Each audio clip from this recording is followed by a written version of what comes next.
벡터는 한마디로 방향과 관련된 힘이라고 얘기할 수 있습니다. 이 벡터는 화면을 보는 사람의 눈길을 특정한 방향으로 이끄는 것을 말합니다. 화면에 지나가는 자동차를 보면 시선은 자동차가 지나가는 방향으로 쏠리게 됩니다. 이것이 바로 벡터입니다. 그래픽 벡터는 화면상의 선이나 피사체의 모습이 만들어내는 것입니다. 인덱스 벡터는 인물의 손 또는 화살표가 지시하는 방향에 의해 형성되게 됩니다. 모션 벡터는 피사체의 움직임에 의해 형성되게 됩니다.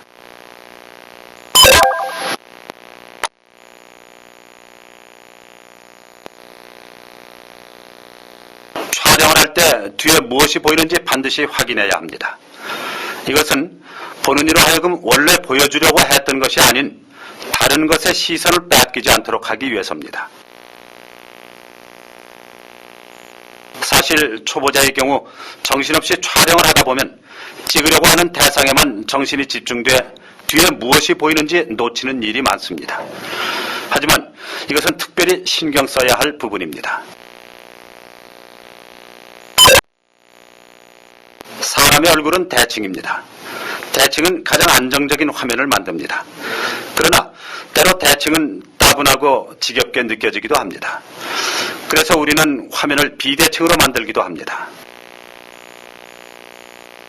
그러기 위해서는 화면 속에 뭔가 중심이 되는 것이 하나 더 있어야 합니다. 화면에서의 화분처럼 말이죠. 때로는 더 많은 요소들이 필요하기도 합니다. 중요한 것은 화면 속의 모든 요소가 서로 균형을 이루고 있어야 한다는 점입니다.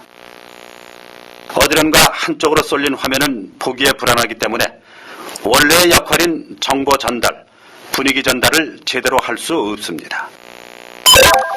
황금 불알이란 말은 화면을 가로로 셋, 세로로 셋으로 나누어 각 선이 만나는 곳에 사람들의 시선이 집중된다는 구도의 원칙입니다. 이것은 고대 건축에 이용하던 선의 배분 방법으로 중세기의 건축가와 화가들도 이러한 원칙을 그들의 작품에 응용했습니다. 수학적인 방식으로 말하면 황금 분할은 다음과 같습니다. 즉, 어떤 선의 길이가 다른 두 토막으로 분할한다면 긴 부분과 짧은 부분의 비율을 선 전체와 긴 부분의 비율로 나누는 것입니다. 이것을 등식으로 표시하면 다음과 같습니다. A 대 B는 B 대 A 플러스 B. 가령 10m의 선을 황금 분할한다면 짧은 부분을 3.819m로 하고 긴 부분은 6.181m가 됩니다.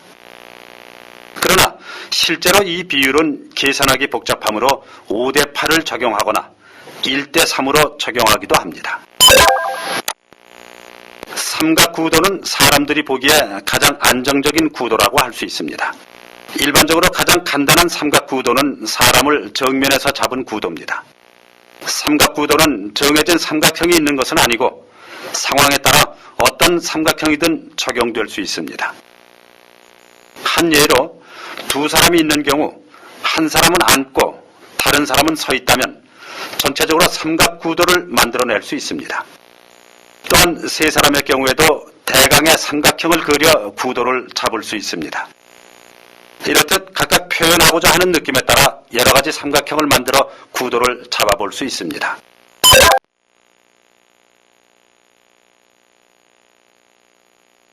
사람을 찍을 때 하나 더 알아둬야 할 것은 바로 화면의 여유입니다.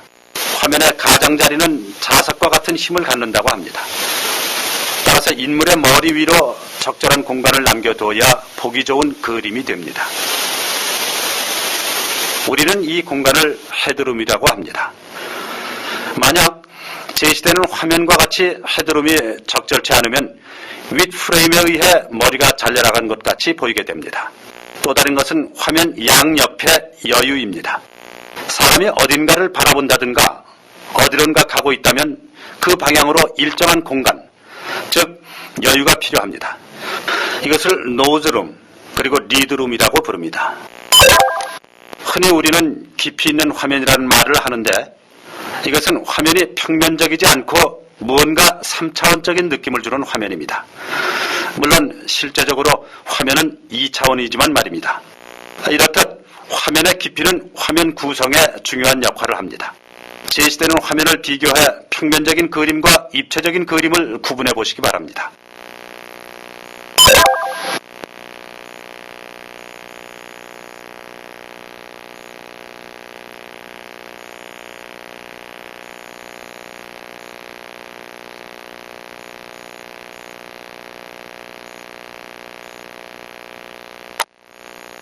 화면의 깊이를 알아볼 때 나오는 중요한 개념으로 깊이를 설명하는 기하학적 용어인 Z-axis, 다시 말해 Z축이 있습니다. 이 축은 카메라로부터 시작된 가상선으로 화면의 전반, 중반, 후반을 가로지르게 됩니다.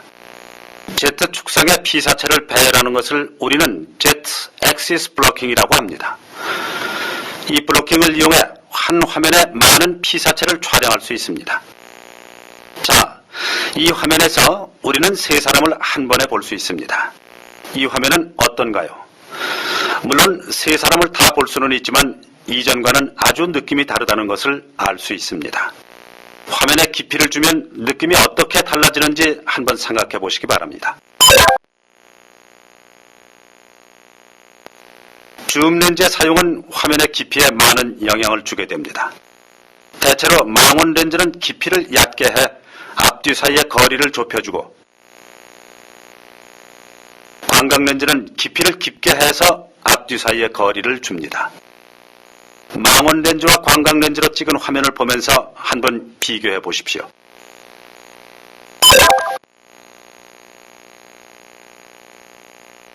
화면의 움직임은 크게 두 가지로 나눌 수 있습니다.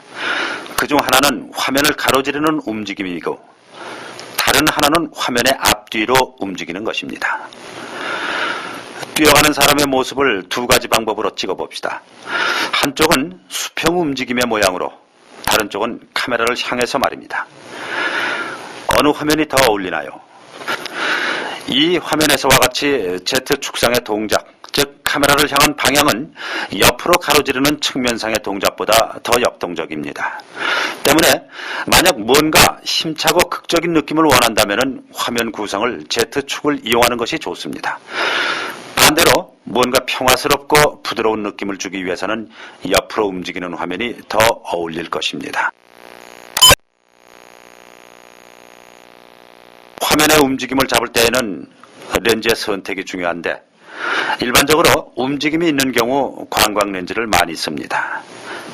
그 까닭은 광각 렌즈가 원근감을 과장해 물체의 크기 변화가 빨라 운동감이 커 보이기 때문입니다. 또한 옆으로 움직이는 경우에도 화각이 넓어서 카메라를 움직일 필요가 없기 때문입니다. 그러나 만약 같은 화면을 망원 렌즈로 찍는다면 원근감이 압축돼 피사체의 크기 변화가 느리기 때문에 운동감은 약하게 느껴집니다. 하지만 피사체가 옆으로 움직일 경우에는 광각 렌즈보다 망원 렌즈로 촬영한 화면이 더욱 움직임을 강하게 표현해 줍니다.